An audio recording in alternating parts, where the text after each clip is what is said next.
A very warm welcome. Today we have with us Mr. Sachin Kawalkar, who is the CISO at Neeyamo. A very warm welcome, sir. Thank you for joining at CXOTV.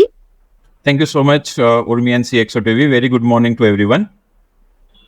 It's our pleasure to have you at our platform. Before we deep dive into the entire conversation, especially around the most happening thing in every industry, which is the concern of cybersecurity threats. So we would like to hear from you how your journey has been so far in the industry. If you can share with us a brief with our CXOTV audience. Okay, great. Thank you so much. So it's been. I'm Sachin Kawalkar. I'm the global CISO in Neeyamo.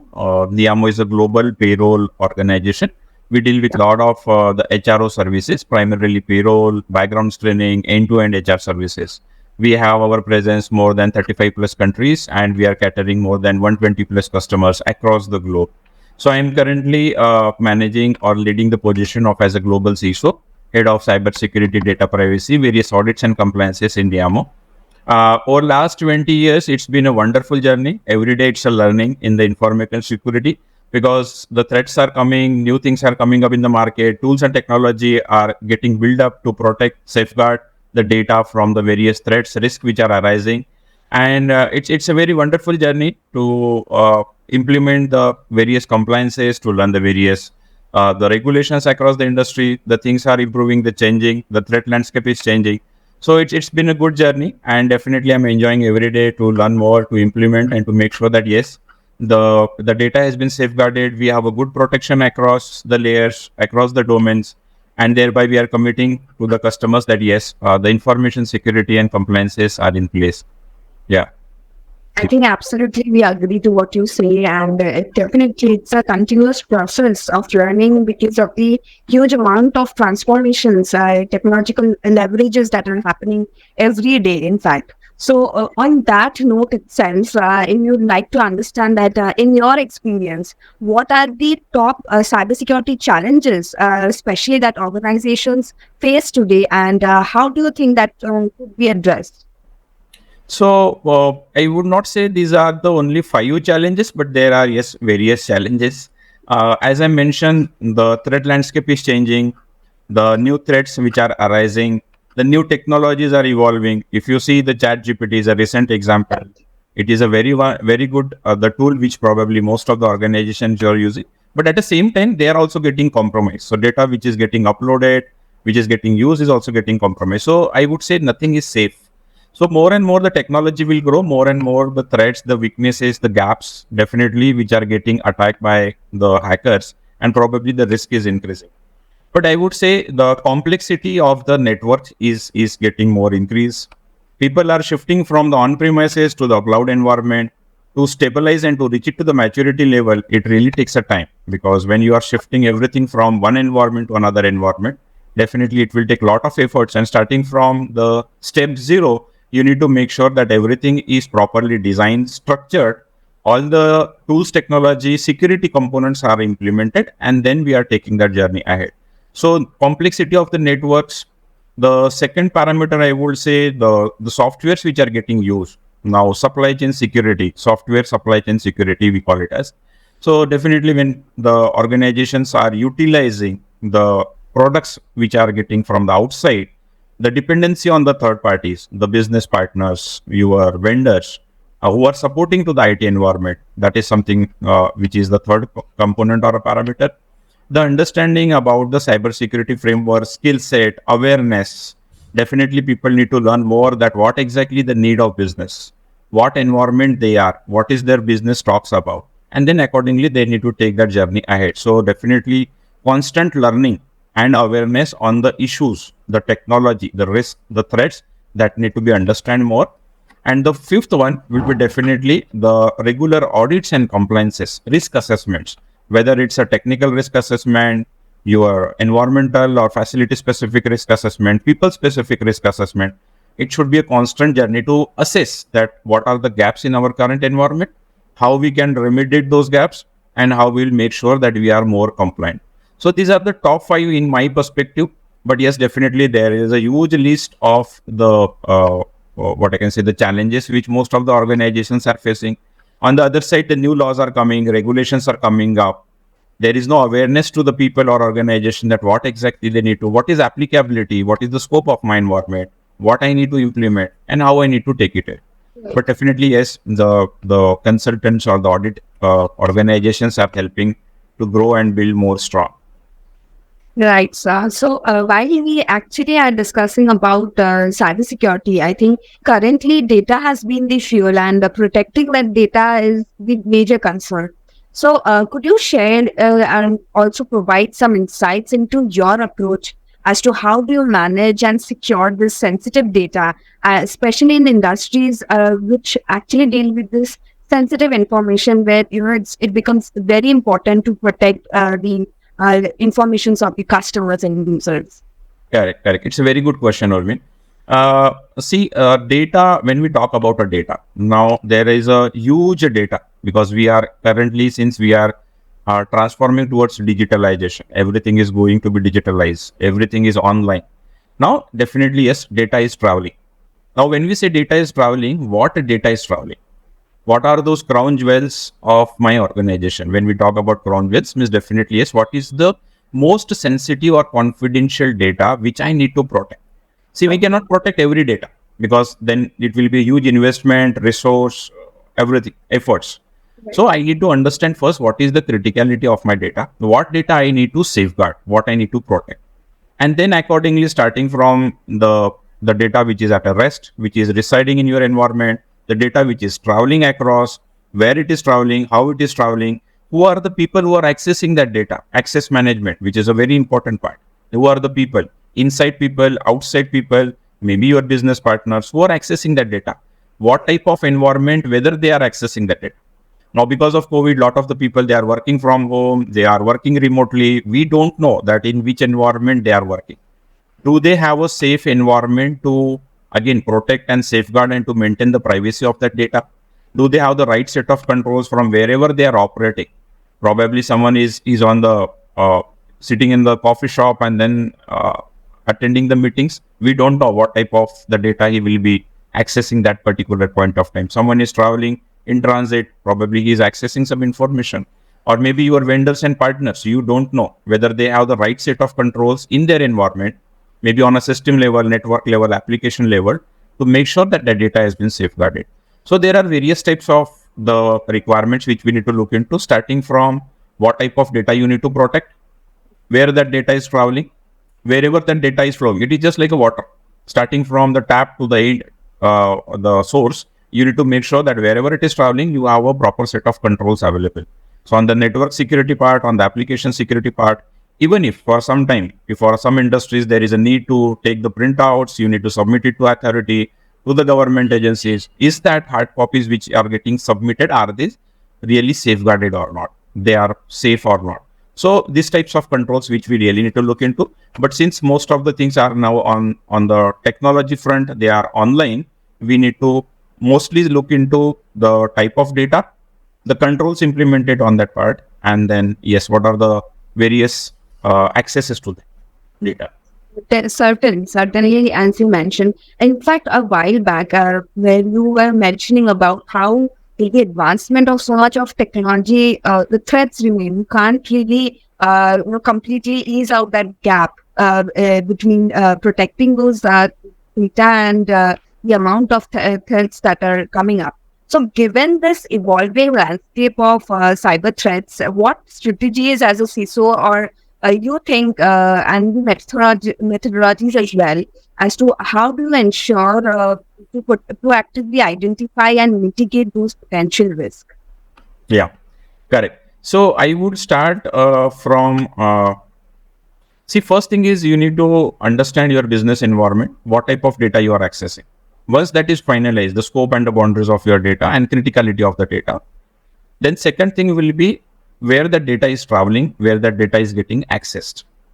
Now, the third component will be, do we have a baseline security measures available to make sure that yes, at least maybe because every organization cannot go for the advanced level of security controls depending upon the revenue, their market, everything. But definitely, yes, the type of industry they are, what type of baseline security controls they have. what is the need for their business. Because if you talk about the healthcare industry, definitely the regulations are very strong. Financial industry, the regulatory bodies are very strong where they need to abide. There is no excuse for that, like PCI DSS or RBI regulations, or you take any bank. There are a lot of regulatory requirements which they need to follow mandatory. There is no excuse for it. So definitely they need to implement, starting from people, process, technology, governance, compliances, everything. But to start with, the baseline security controls has to be implemented. Once that is done, then maybe the organization can go the advanced level of requirements, like maybe implementing the advanced level of tools on their perimeter on the network part, maybe advanced level of governance and frameworks they can implement. They can hire the external consultants, the audit agencies, to make sure that the third parties, they are coming and they are auditing thoroughly to make sure that there are no weaknesses into your system. You are getting assessed by external agencies, because definitely they are the external people who goes into the depth of your environment and then make sure that yes, there are no weaknesses and gaps into your environment. So constant regular audits, assessments, risk assessments which are required, and depending upon that, whatever gaps which are identified, how critical they are, the severity of the gaps which has been identified, it need to be fixed on the mandatory basis on the as soon as possible, as per the severity of that risk, because you should not get compromised. There should not be a reputational, operational, or business impact to your organization. So once that is done, and it's a continuous process, so it's not like that you have implemented and then you need to rest for a year or two. No, it's a continuous journey, because compliance is a continuous journey. But once you reach to the maturity level, then you need to decide that what advanced level of things I can implement for. Maybe if you have ISO controls, probably you can think for the cybersecurity frameworks. Maybe in advance, you can think of some NIST framework, CERT framework, whatever frameworks which are available, and then implement it. First thing is you need to design, you need to implement, and then you need to constantly monitor. You need to assess that what I have designed, what I have implemented, whether they are really working, functioning properly or not. If there are the gaps, weaknesses, fix it and move on. So it's a constant journey, and there are a lot of good tools available. Cyber security frameworks are available. Advanced tools are available. Monitoring tools are available. So definitely, step by step, you can adhere, implement those tools in your environment, and you can assure that yes, you are safe from the risks which are arising because of cyber. Okay. So now, as you were just mentioning about the cybersecurity regulations and compliance standards, which happens to be very much significant and are constantly evolving. So how do you actually ensure that your organization stay compliant with these standards, and how do you balance compliance with security? If you can highlight on this segment. Okay, again, that's a very good question. I would say it's awareness, awareness, awareness. Okay. That's all. Only awareness is the key mantra for any compliance, as you say, whether it's a cyber or it's your any PCI DSS, ISO. Awareness is the most important thing. More you spread the awareness, typically into the cyber part, where you are dealing everything with information, and that too with online information, awareness is the most important part. Now, typically October being it's getting celebrated across the globe as a Cybersecurity Awareness Month. I urge and I request all organizations, they should take initiative to spread awareness to their organization, to every employee. So that awareness should reach starting from your contractor, your full-time employees, your part-time employees, everyone. So that they are aware that, okay, I need to adhere this process. I need to adhere these steps. If something goes wrong, phishing is a very classic example. How the ransomware attacks are happening. How the companies are getting compromised because of your phishing, ransomware. So if the people are aware that even if I get some phishing or spam email, I should immediately report it to the security team or incident management team, and I should take a proper action on that part. Instead of clicking then that link, opening the attachments, and then getting rerouted, and definitely you are getting compromised. So awareness is a key mantra. Second thing will be the cybersecurity controls which you have implemented across. So you have to, that the PDCA typical model, or the designing, implementation, assessment, maturity. If you have those processes in place, definitely you will be able to see that what are the current risks in my organization. And as and when there is a need, definitely you need to go for the advancement of your controls. If you follow the complete cycle, I guess it helps a lot to safeguard from cybersecurity. How do you actually view the balance between convenience and security in cybersecurity? And how do you ensure that your organization strikes actually the right balance out of it? Uh, See, now, as I mentioned, on the other side, you have a business. On the other part of it, it's compliances. So you have to balance the both, Right. because you have your business should go on at the same time. Security is mandatory. In the recent past, if you have seen, because of the regulations, awareness on the security part, lot of organizations which are getting compromised, the data is getting breached. There are huge penalty. There is a lot of loss of data. So definitely because of it, the lot of organization, they have a good maturity on the infosec part, infosec audits, compliances, cybersecurity part, data privacy. Every country, they are coming with a data privacy framework now. They already have it, but they are tightening the controls more and more. So definitely yes, those regulators are sitting on the top where we need to. It's a mandatory. I guess there is no excuse for it. So you have to make sure that you have those controls in place. You have to prove that yes, I have the right set of controls implemented to comply with your requirements. Maybe it's a contractual requirement. Nowadays, even customers, they are well aware about it. That yes, if I am giving a data, my data to you, how you have the controls or what type of controls you have to assure or to ensure that yes, your data is safeguarded. So again, you have to prove that yes, I have a right set of controls in my environment. So on the other side, it's a balance between business and the security. But yes, it has to go hand in hand. It cannot be a silos, because on the other side you have commitment to your customers. It's a contractual obligation. Your commitment to your regulators.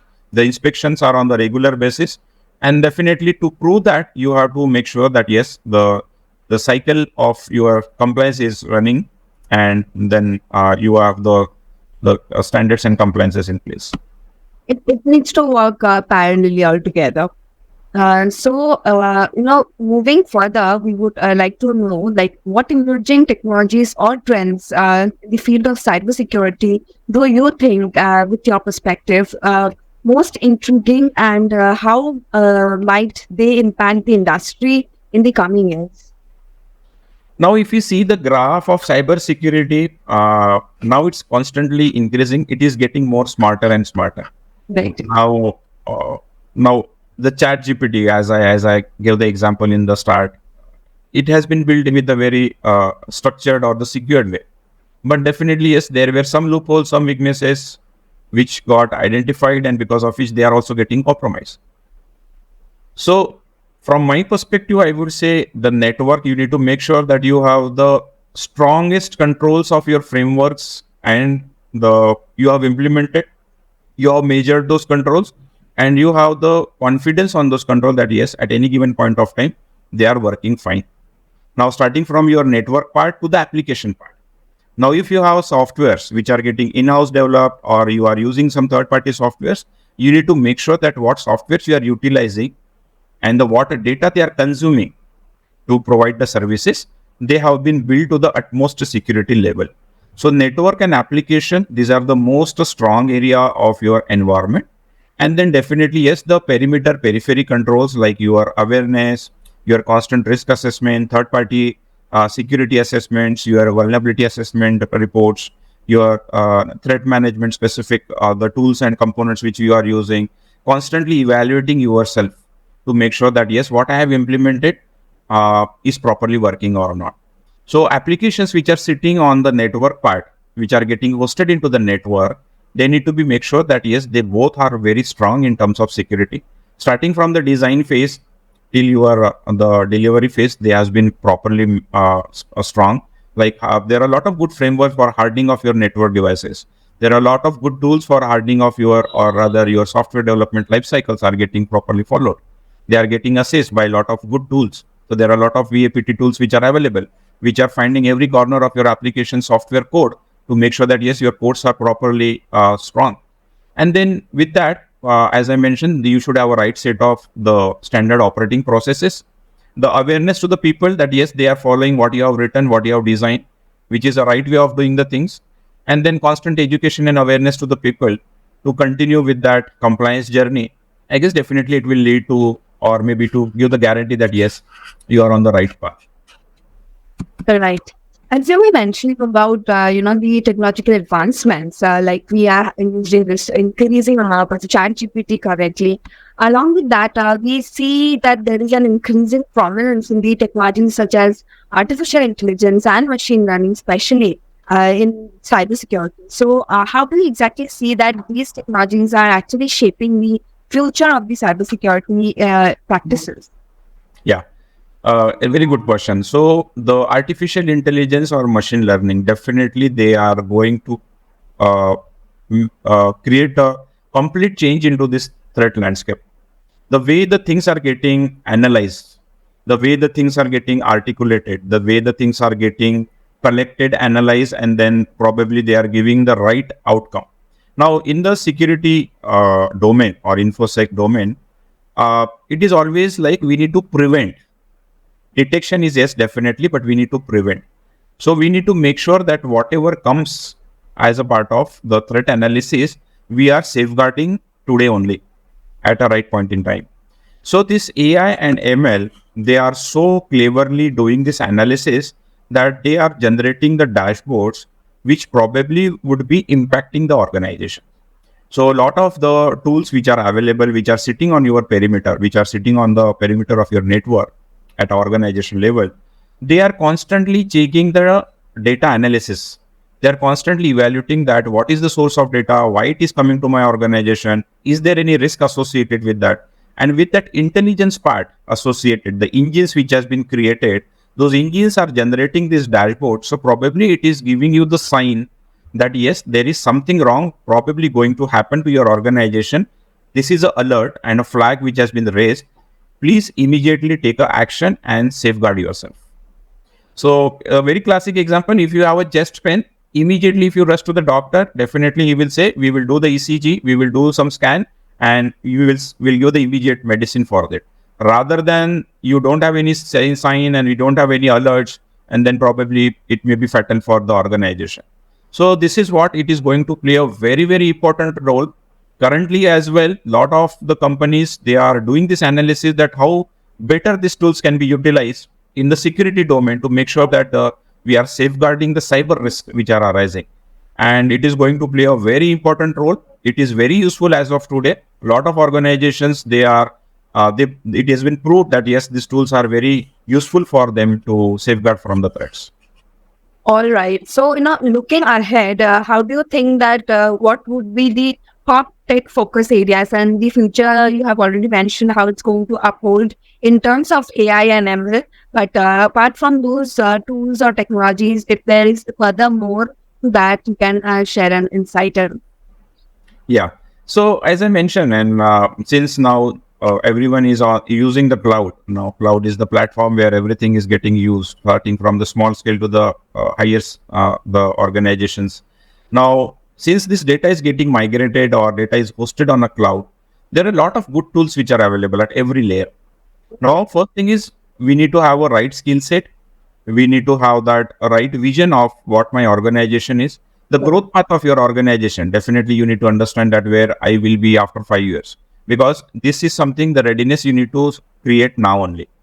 You cannot say that, okay, after 5 years, I will expand my organization and then I have the lot of various geographical and then that time I will take a decision. No, you have to put the controls at the time of your building phase only. Now, starting from the network building phase, if you utilize the good number of tools which are available, and every cloud per service provider, whether it's Amazon or Google or IBM or Azure, Microsoft, they have the good tools of tools and technology which are available, which are offered by them as a complementary services sometime as well. If you utilize those and if they are properly blocked with each other, they are chained into each other, definitely that cascaded effect you can see in terms of safeguarding the network. And if you, likewise, as I mentioned, if you build every component of your organization in a secured fashion, in a structured fashion, understanding your strategy and a need and objective of our business, then definitely it is going to help you to make sure that, yes, you have, starting from day one, you have started a compliance journey and you are protected and safeguarded from these threats. Okay, so with this, we come to this a wonderful discussion on cybersecurity, and it has been a really great insight for our CXOTV audience. Thank you once again, sir, for joining. It was a pleasure to have you at CXO. Same here, and thank you so much for inviting. And definitely, such session helps a lot. But thank you so much, and have a great day to everyone. Thank you. Thank you. For more updates from CXO TV, please like and subscribe to our channel.